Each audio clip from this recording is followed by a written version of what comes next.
A lot of people think getting better at ChatGPT means memorizing better prompts. And yes, prompts matter, but prompts are only one part of the equation. The bigger unlock is setting up ChatGPT so it already has the context and structure it needs before you even ask the question. So, in this video, I want to show you 8 practical ways to get way more out of ChatGPT. Not by prompting, but by how you set it up and how you use it. Let's jump right into it.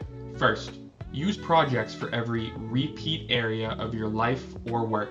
Most people don't have a real system for how they use ChatGPT. They just open up a new chat whenever something comes up. Work, travel, content, whatever it is. And that works for quick answers. But once you start using ChatGPT every day, all of that useful context gets scattered across conversations that don't really connect to each other. Instead, create separate projects for the parts of your life that come up again and again. One for your YouTube channel, one for your business, one for fitness, a folder for topics that you find yourself repeatedly using ChatGPT for. The goal is simple. Stop starting from scratch every time. If ChatGPT helps you with something repeatedly, it should live inside its own project. Second, move related chats into the right project. A lot of people already have great chats with useful ideas, but they leave them scattered all over the place. That means all that context is basically trapped. If you have an old chat about content strategy, move it into your content project. If you have one about training or meal planning, move it into your fitness project. This is not just about being organized, it's about consolidating context. You're telling ChatGPT these conversations belong together.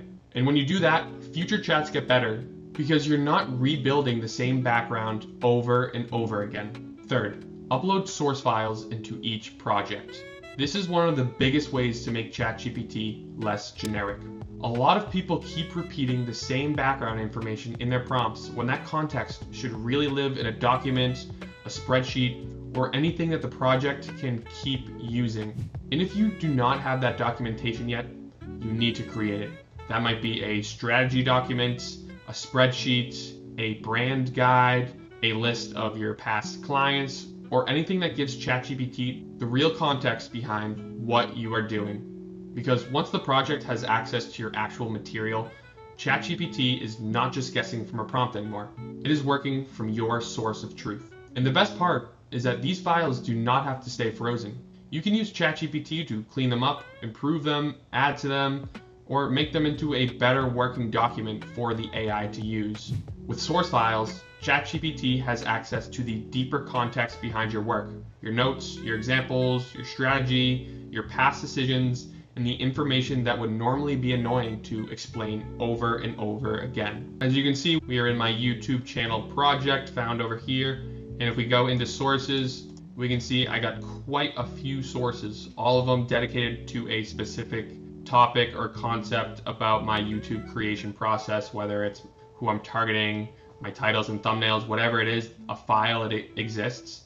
And when I'm having conversations inside of here, the AI can, if it has a question about my strategy or what I'm trying to do, it can actually go and find these files. It can update them as well. All you need to do in order to do this is just go to add sources, and you can either drag a PDF or document in, or you can upload text input. For me, I like to use Google Drive, so that's how I'm using it. So the AI can make edits to these, help refine them so that I'm continuously building better files, better strategy for my YouTube creation process.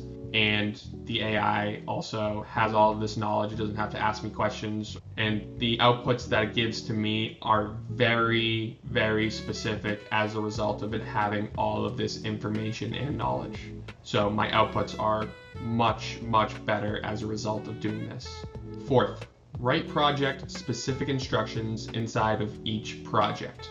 This is where you tell ChatGPT how to operate in a specific folder. So, if you have a YouTube project, you might tell it, act like my YouTube strategist, or keep answers concise, or challenge weak ideas. Now, I do not have to repeat that every time I start a new chat. Every time you send a new prompt inside of that project, those instructions are sent to with your prompt inside of them. They are just hidden. So ChatGPT is not only answering the message you typed, it's also using the operating instructions you already gave it. Fifth, Use personalization or custom instructions for your global preferences. This is different from project instructions. Personalization is about you. This is where you should put the stuff that should apply across almost everything. So to get to the personalization, you gotta go down here to the bottom left, click into settings, and you can see that personalization is right in here. And this is where you can configure your settings in order to get responses that are more towards your preferences. For example, we can edit the base style and tone. So I have it at efficient.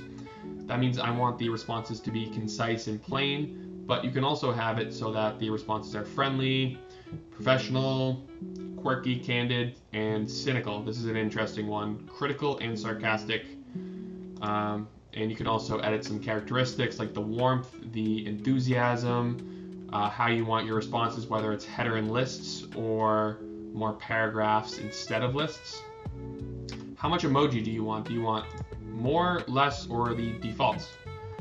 Do you want fast answers? Probably. And you can also input specific custom instructions. So these are going to be embedded in the first message of a new chat that you start. These are going to be invisible to you, but the AI receives these custom instructions. You can basically put whatever you want in here, but as you can see, mine is you are a concise professional assistant. You can input more information about you so that the AI remembers this moving forward, can reference your name, put some more background information about you so it has a better idea of your knowledge base and maybe what jargon it should potentially use when communicating with you.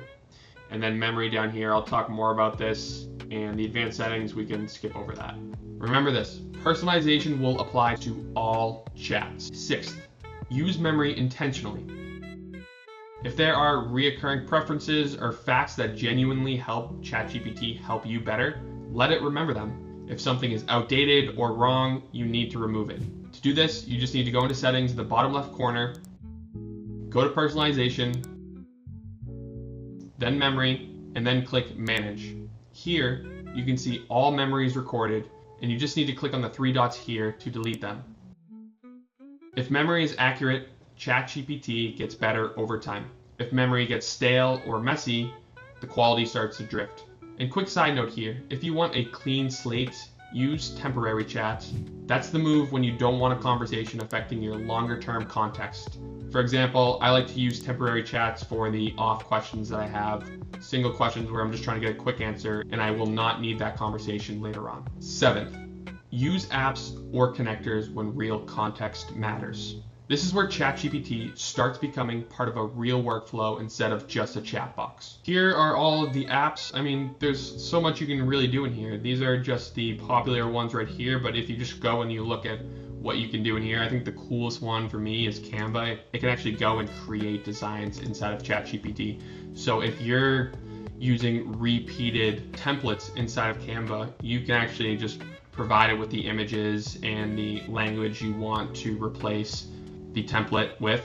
It can create it using the MCP connector. That's just a fancy term for the connection between AI and software. And it can go and generate these images and give it straight to you inside of ChatGPT. You do not have to leave the app. That is super, super cool. If that is something that you do, you're gonna wanna use this Canva app connector. And there's so much you can do in here. So many apps are coming and joining. As you can see, look at this. So many apps. So if you're using one of these apps, it might be easier for you to communicate inside of ChatGPT, especially if it's involved in a specific workflow. Whenever possible, you want ChatGPT closer to the actual files, tools, and information you use, because the less you have to play middleman, the more useful it becomes. That's one of the biggest differences between casual use and serious use. And eighth, use voice dictation, not voice mode. The feature I am referring to is where you tap the microphone, talk naturally, it turns your speech into text, and then you send that text as a normal message. Almost everyone should be using this more, because most people can explain something much faster than they can type it. So if you're brainstorming, dumping context, talking through a messy idea, or explaining what you want, voice dictation can dramatically speed up the conversation by a lot. That one habit can make ChatGPT feel significantly faster and significantly better, making your conversations an ability to do work and get information 3 times faster. So, if I had to boil this whole video down to one idea, it would be this. The best way to get more out of ChatGPT is not just to prompt better, it's to build a better system around how you use it. If you do those 8 things, ChatGPT starts feeling a lot less random and a lot more powerful. And that's when it becomes dramatically more valuable. And I hope you found some value out of this video. If you did, smash the like button. If you're interested in content like this, learning about new AI tools and how to effectively use these AI tools, please subscribe. I'm coming out with new videos every single week just like this, and I hope to see you in the next one. Thank you for watching.